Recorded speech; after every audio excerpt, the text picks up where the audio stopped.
Welcome to Basic Accounting from Parkbench Tutors. In this short podcast, designed to help you complete the quizzes, we're going to talk about completing invoices. So the invoices then are documents that are issued when a sale has been made on credit. The sale is made and payment will take place at a later date, and the invoice is a record of that sale. So what's going to appear on the invoice? Well, first of all, we will expect to see the details of the seller and of the buyer. We will look for a date and a reference for the transaction.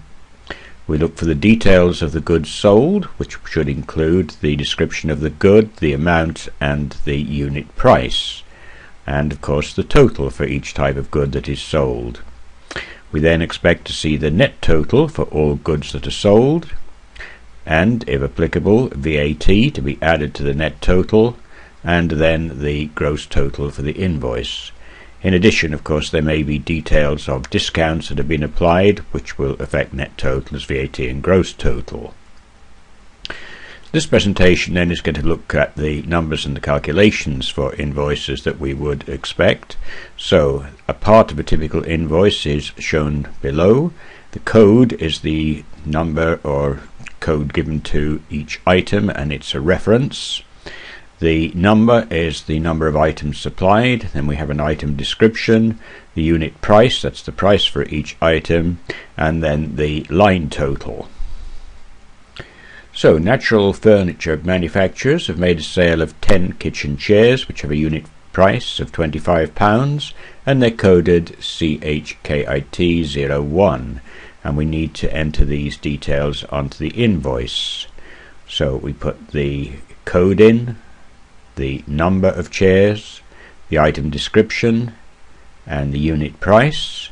We're now ready to determine the total, which will be 10 times 25, that's 250. The sale also includes 2 kitchen tables with a unit price of 130, and we're going to add these to the invoice. And there we have our kitchen tables added. Now we have 2 more items, and we need to complete the totals for these items. We've got writing desks, 5 writing desks at 150, and 3 table lamps at £4.50. So for the writing desk, we're going to multiply 150, the unit price, by 5, which is the number. And of course the table lamps will multiply 3 by 450. And there we have the totals for each line.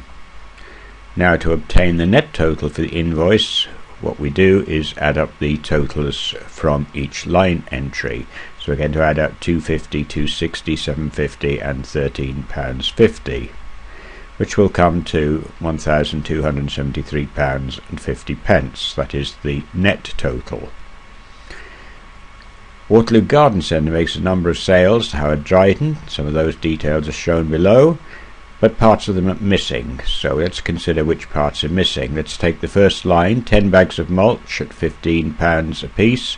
So 10 times 15, that will give us the 150 total for that line. That's completed that line. 3 garden spades came to £30. So if I divide the £30 by 3, I can get the unit price of the garden spade. That comes to £10. And then we have water butts at £25 each, and is a line total of 150. So I divide 150 by 25 and I get 6. So there are 6 water butts. Now we need the net total, so I've got to add the line totals of 150, 30 and 150. That will give us a total of £330. Let's suppose that a trade discount is allowed and any total over 1,000. Well, our total comes to over 1,000 because we've got £1,273.50, and so we're going to calculate a new net total for the invoice, and we're going to have a discount of 5%. So what we've got to do then is calculate 5% of the £1,273.50, and we're going to round up that discount. It's 63.675, so we're going to round up the discount to 68, and there we are. We've entered the discount and we have a new total of £1,209.82. Finally, we need to add VAT to the new total. We'll assume that the current rate of VAT, which is 20%, is going to be used.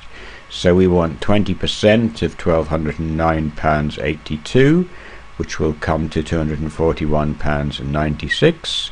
Then to get the grand total, all we've got to do is add the £1,209.82 and the £241.96.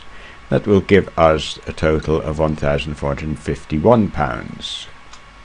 So in this calculation, what we did was we rounded down, because we're making for the VAT, because we made use of a VAT rule that applies to traders, where we can in fact, as it says, round down the total VAT payable on all goods and services shown on a VAT invoice to a whole penny, and you can ignore any fraction of a penny. And what we will do in any quiz questions is we will use that method of rounding. We're going to round down. That completes this short podcast. Thank you for watching and listening. This was brought to you by Parkbench Tutors.